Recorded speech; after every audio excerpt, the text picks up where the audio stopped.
ৰূপৈহাটৰ উত্তৰ খাটোৱাল গাঁও পঞ্চায়তত অৰুণোদয় কেন্দ্ৰ কৰি উত্তপ্ত পৰিস্থিতি। অৰুণোদয় প্ৰপত্ৰ বিতৰণত বিসংগতিৰ অভিযোগ ৰাইজৰ। কাৰ্যালয় এৰি বিজেপিৰ নেত্ৰীৰ ঘৰত অৰুণোদয় প্ৰপত্ৰ বিতৰণৰ অভিযোগ মহিলাসকলৰ। চৰকাৰী নীতি নিৰ্দেশনাক কেৰেপ নকৰে বিজেপি নেত্ৰী জেছমিন য়াছমিন আজাদৰ বাসগৃহত অৰুণোদয় ফৰ্ম বিতৰণ কৰাৰ অভিযোগ।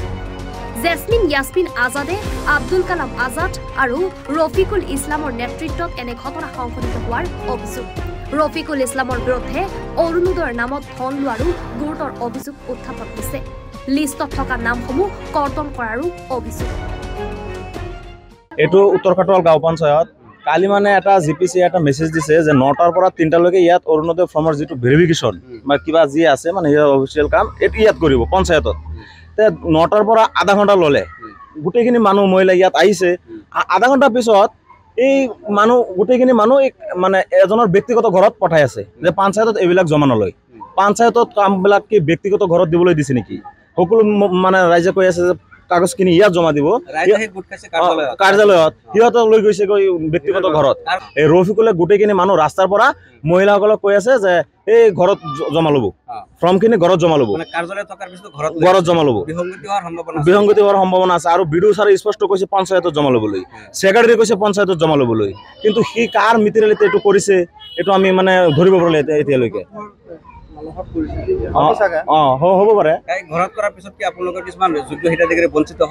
বহুত নাম লিষ্টত আছে, ফৰ্ম ফিল আপ কৰি দিয়া হৈছে, এতিয়া নাই। সেইটোৰ কাৰণে সিহঁতে চাগে কিবা মানে সময় এতিয়া 12:30 হ'ল, 2.5 ঘণ্টা হৈ গ'ল, অহা নাই। আমি ইমান ফোন কৰি আছো, ছেক্ৰেটাৰী ফোন কৰিছো, ছেক্ৰেটাৰী কৈছে আমিতো কৈছো আহিবলৈ, কিন্তু এতিয়ালৈকে অহা নাই। ঘৰত মাতে, তাত কিয় যাম আমি? গোটেইখিনি মহিলা ইয়াতে কৈ আছে যে পঞ্চায়তৰ কাম পঞ্চায়তত জমা দিম, আমি কাৰোবাৰ ব্যক্তিগত ঘৰত কিয় যাম? সেইটো মানে সিহঁতে কৈ আছে, আমিও কৈ আছো। আৰু এইটো আমাৰো এইটো দাবী, নিজস্ব ব্যক্তিগত মতত কিয় কৰিব? যিটো অফিচিয়েল ইনষ্ট্ৰাকশ্যন আছে সেইমতে কৰক।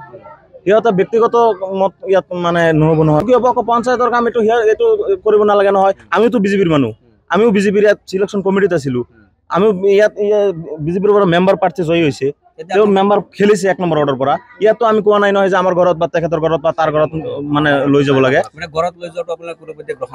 কোনো পৰ্যায়ে গ্ৰহণ কৰা নহ'ব। পঞ্চায়তৰ কাম পঞ্চায়তত আহি নথি পত্ৰ জমা লওক। তেওঁলোকে কৈ আছে যে আমিতো একো ক'ব নোৱাৰো, সিহঁতে মানে একোৱেই নকৰে।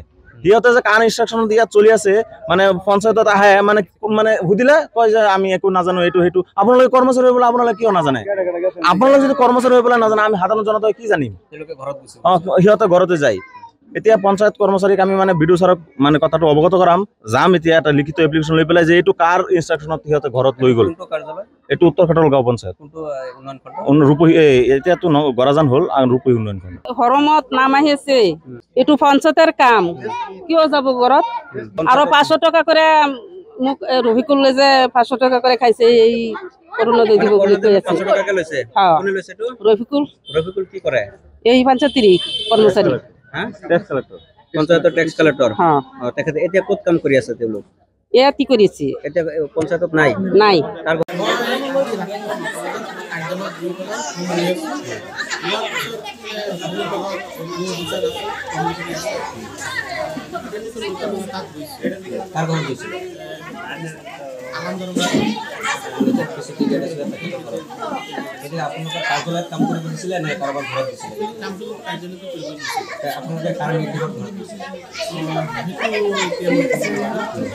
কোনে কৈছিল? কোনোবাইতো কৈছে আপোনাক, কিয় কৈছে আপুনি তাত কাৰ্যালয় এৰি? মানে কোনোবাই কৈছে আপোনাক যাবলৈ?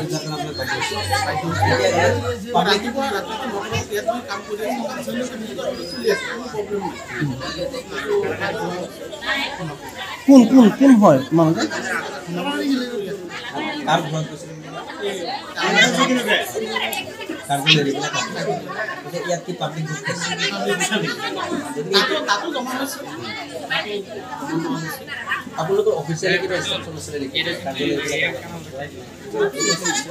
আপুনি কেনেকে গ'লে?